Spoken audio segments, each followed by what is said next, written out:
Marcel, bisa kami konfirmasi bagaimana situasi di sana? Apakah Anda sudah mendapatkan keterangan kesiapan dari tim kuasa hukum baik itu Kuat Ma'ruf ataupun juga Ricky Rizal?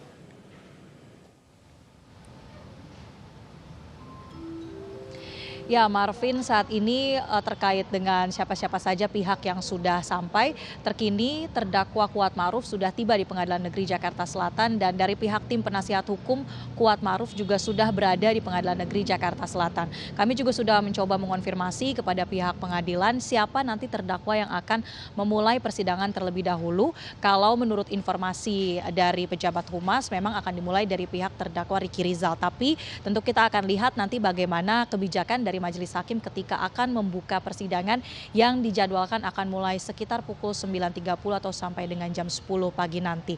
Sebelum atau sambil kita menantikan persidangan akan dimulai, saya akan mengajak kita untuk berbincang bersama dengan kuasa hukum dari terdakwa Kuat Ma'ruf. Sudah ada Pak Irawan. Selamat pagi Pak Irwan, apa kabar Pak? Baik, baik. Pak Irwan, kemarin ini kita sudah lihat bersama ya Majelis Hakim menjatuhkan vonis ultra petita kepada Ferdy Sambo dan Putri Chandrawati, bahkan sampai kepada hukuman maksimal. Anda sudah siap belum kalau cara kerja yang serupa juga diterapkan kepada klien Anda? Ya, dari gambaran pertimbangan hukum kemarin itu terlihat ada 3 hal yang dimuat dalam pertimbangan majelis kaitannya dengan posisi kuat ya. Yang pertama ketika ada kalimat bahwa dilaporkan kepada Pak Sambo kaitannya dengan jangan sampai ada di dalam rumah tangga. Yang kedua itu dalam pertimbangan juga disebutkan bahwa seolah-olah ada pertemuan di lantai 3 di Saguling antara Ibu Putri, Kuat Ma'ruf dan Ferdy Sambo, dan ini sama sekali di fakta persidangan tidak terlihat itu. Tidak ada bukti yang menunjukkan adanya peristiwa tersebut. Nah, yang ketiga kaitannya dengan ketika si Kuat ini menutup pintu, seolah-olah itu adalah perintah dari Ferdy Sambo, dan dalam fakta persidangan pun tidak ada yang menggambarkan atau bukti yang bisa menegaskan bahwa pintu itu ditutup di lantai 2 oleh Kuat itu atas perintah Ferdy Sambo.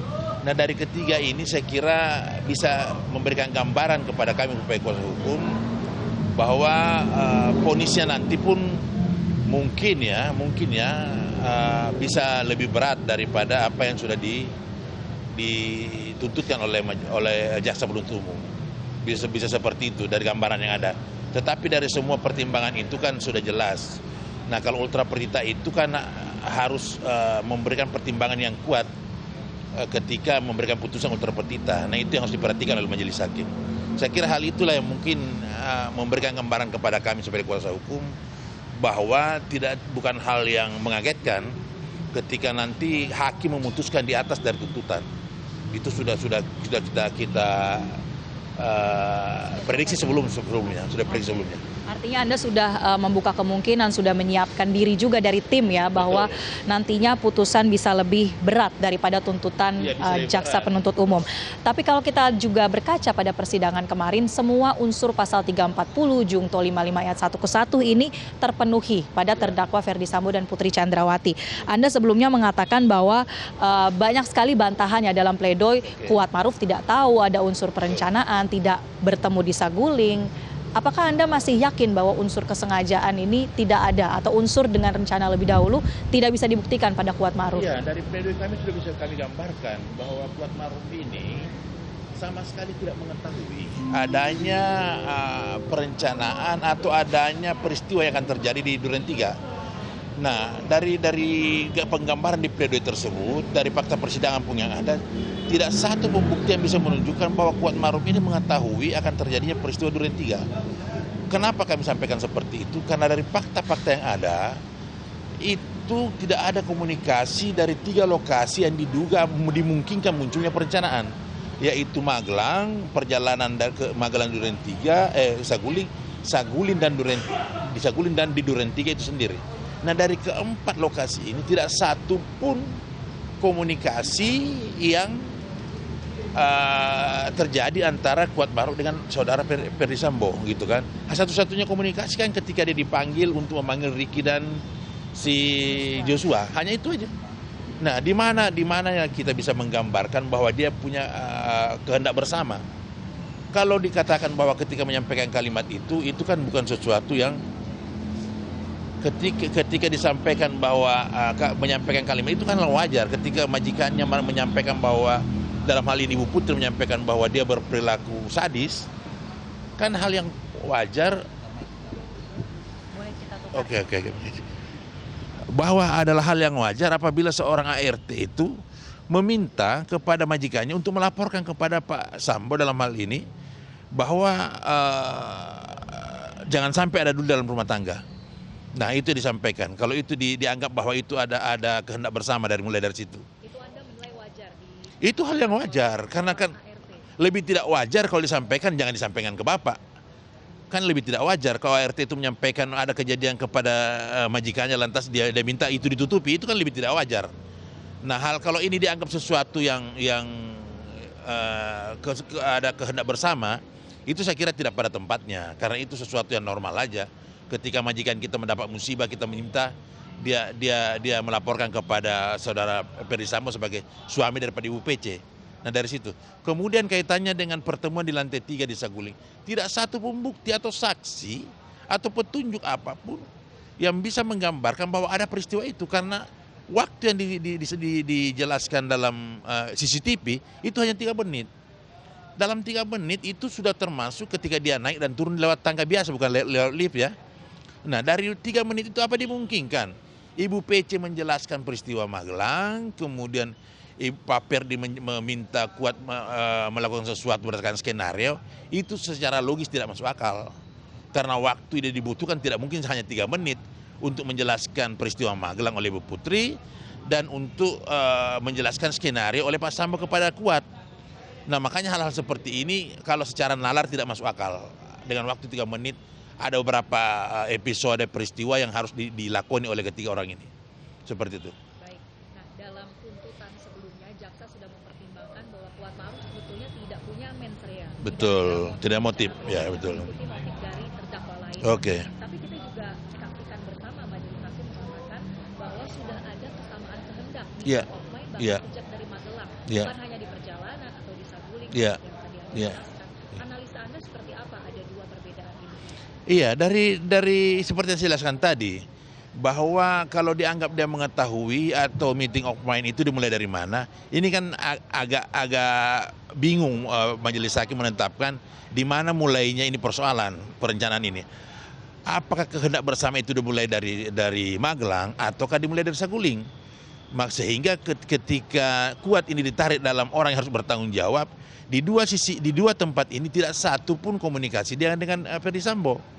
Nah kehendak bersama itu kan harus secara real bahwa dia menginginkan kematian Joshua. Nah kalau menginginkan kematian Joshua, kenapa harus menunggu sampai di Saguling untuk direncanakan? Di Magelang kan mereka bersama. Joshua tidur di kamar dengan si Richard, dia di depan kamar. Nah kenapa kalau memang itu ada keinginan kan sejak dari situ aja peristiwa itu terjadi. Dan komunikasi dia dengan Joshua pun kan sempat terjalin ketika mereka nongkrong di depan Saguling. Dan Joshua di situ. Tidak ada sesuatu peristiwa di sana yang menunjukkan bahwa perselisihan di Magelang itu terbawa ke Saguling, tidak ada. Nah hal-hal seperti inilah saya kira ketika hakim akan memutuskan sebentar harus memberikan gambaran secara jelas dan konkret apa yang menjadi dasar, menjadi pertimbangan kenapa harus Kuat Ma'ruf ini sebagai orang yang harus ditempatkan sebagai orang yang harus bertanggung jawab dan pantas dipidana. Nah hal-hal seperti itulah yang harus digambarkan dalam pertimbangan majelis hakim nantinya. Kita juga akan bicara soal motif. Karena dalam pledoi Anda sebutkan perselingkuhan antara Putri Chandrawati dan Joshua yang disimpulkan oleh jaksa adalah sebuah imajinasi jaksa. Tapi hakim juga mengatakan bahwa motif ini tidak perlu untuk dibuktikan.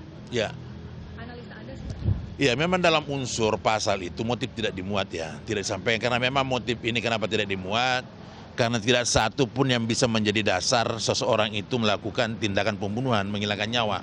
Makanya motif dalam unsur pasal itu tidak ada, kecuali dalam hal tertentu kaitannya dengan membela diri misalnya, itu bisa dimungkinkan jadi alasan pembenar. Tetapi motif ini bisa menjadi hal yang meringankan dalam pengambilan keputusan nantinya.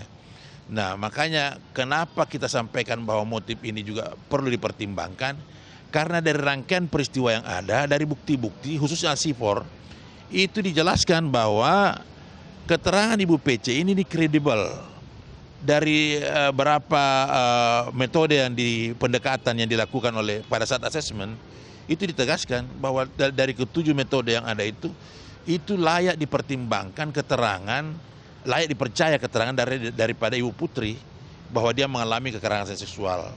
Nah, hal seperti itulah yang kami sampaikan juga dari keterangan atau pembelaan daripada timnya Ibu PC dan Pak FS itu.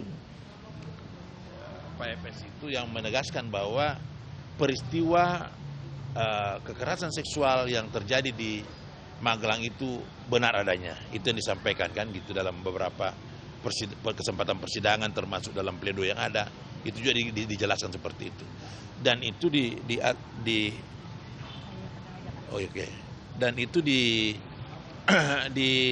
beberapa keterangan yang disampaikan oleh Sifor yang disampaikan Ibu Reni itu dijelaskan bahwa keterangan Ibu PC ini kredibel, layak dipercaya dan memang harus ditindaklanjuti seharusnya. Tidak begitu saya bisa dikesampingkan karena ini kan metodologi ilmiah yang dijelaskan dan mereka ini kan orang yang mempunyai latar belakang sebagai psikolog dan memang kapasitasnya untuk itu. Dan yang menghadirkan juga itu kan jaksa dalam proses penyidikan, bukan penasihat hukum. Sehingga agak aneh kemudian ini dikesampingkan. Iya, dikesampingkan. Kita akan tunggu pastinya pertimbangan-pertimbangan dari majelis hakim soal motif tadi ya, terutama spesifik untuk terdakwa Kuatmaruf. Satu lagi Pak Irwan, bagaimana saat ini kondisi dari Pak Kuat baik secara fisik ataupun psikologis dalam menghadapi vonis hari ini? Oke, secara fisik sih dia sehat ya, tetapi secara psikis saya kira siapapun akan cemas. Apalagi bertanya-tanya ketika beberapa kali kami pertemuan menjelaskan, kalau aku disuruh membunuh, siapa yang saya bunuh Pak? Kemudian kalau aku dituduh berencana, saya berencana dengan siapa? Sementara dia sendiri tidak pernah berkomunikasi kaitannya dengan akan adanya peristiwa di Duren 3. Nah seperti itu aja yang disampaikan kepada kami. Nah hal-hal seperti ini mungkin yang kami juga punya tugas sebagai tim kuasa hukum memberikan pemahaman, pengertian kepada dia bahwa ini proses yang harus dilalui dan ini bukan hari segalanya. Kalaupun itu nanti putusan tidak sesuai dengan apa yang kita harapkan, saya kira masih panjang prosesnya karena ada proses banding, kasasi dan PK bisa dimungkinkan untuk itu. Nah dari ketiga proses itu saya kira mudah-mudahan dari ketiga itu ada muncul keadilan buat dia. Karena sama sekali dia orang sipil yang hanya hidup daripada mencari makan dari Pak Ferdi Sambo dan kemudian ditempatkan pada posisi yang harus bertanggung jawab atas hilangnya nyawa orang lain. Seperti itu. Artinya apapun nanti vonisnya, pihak terdakwa dan penasihat hukum ini akan memaksimalkan semua langkah-langkah hukum ke depannya. Baik, terima kasih Pak Irwan Irawan selaku kuasa hukum dari Kuatmaruf telah bergabung bersama kami. Marvin dan pemirsa, itulah tadi wawancara, tanggapan dan juga harapan tentunya dari pihak terdakwa Kuatmaruf, dari pihak penasihat hukum. Kita masih terus nantikan bersama jelang dimulainya persidangan hari ini. Kembali ke studio, Marvin.